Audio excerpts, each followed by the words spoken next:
This is Dr. Paul Cottrell, and this is going to be a call-in special. Um, I've done these, once in a while, so I figure I'll do another one. But I'll do a little bit of a monologue before we do the call-in. So, one item that is, on the agenda in terms of what has happened this week was the incident that took place in D.C.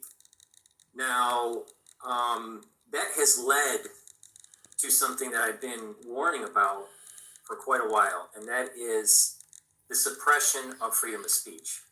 So there was a orchestrated effort by the big tech companies to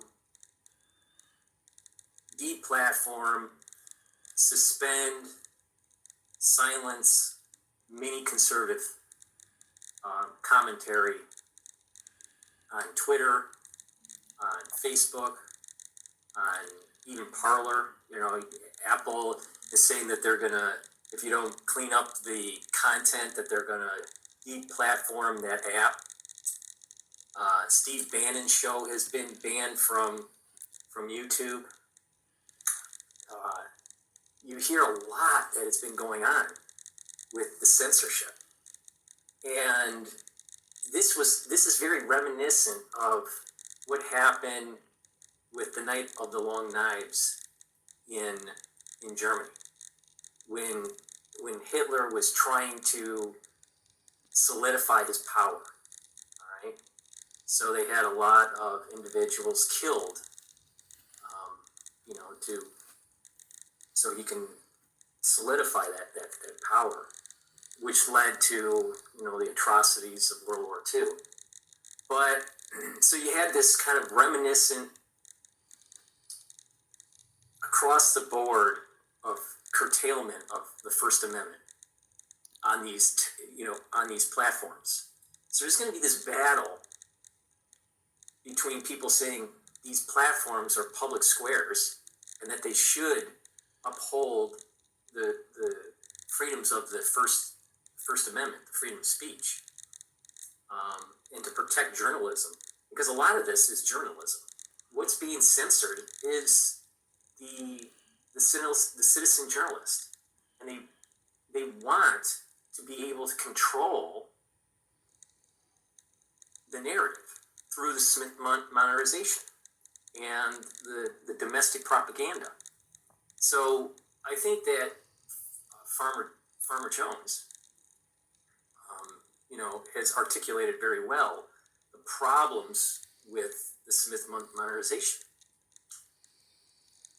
This domestic propaganda, the control of the narrative now, in conjunction with the Democrats controlling both branches of the legislature and the White House, will usher in more curtailment of the First Amendment by aligning with themselves with the big tech companies. So we're going to have less and less true freedom. So you're going to start seeing platforms coming up. Maybe Trump creates his own platform. He's thinking about purchasing a platform. What that platform, is, I'm not sure. Maybe it's Parler. Who knows? But we are at a crossroads in this country on, are we going to maintain the First Amendment, freedom of speech, in the public square, digitally and in the physical realm? Or will we be going down a road of tyranny and destruction and silencing of opposing views? When you have a party, any party, Republican or Democrat, controlling all branches of government, I think that's dangerous. Because you need the power of a two-party system is to debate about a policy. But when you have all the branches of government controlled by one party, it goes through and there's no debate, and it just gets signed in to law. This is very reminiscent of what happened with the statements from Pelosi. Remember when they were talking about Obamacare, or when they were going, with the revamping of healthcare during the Obama administration, and she was telling individuals, you don't need to read it, just sign it. You can read it later, because they didn't want the debate. She said the same thing during the stimulus package, but she said it for other things too. We need to have a two-party system debating in the legislature. We shouldn't have one party fully controlling it, because you will start to have policies that are not for the benefit of the country, and it is for the benefit of big government or special interests. It's not for the people. Unfortunately, what we have now is a government that's representing special interests and not the will of the people. And so that is an issue.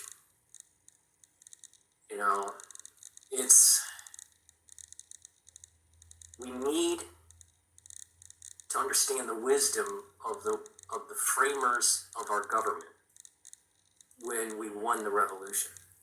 They wanted a government that slowed down. That's the reason why we have what we have. It wasn't to speed things through legislature and have bills passed. It was to have a system that slowed things down. There's the wisdom.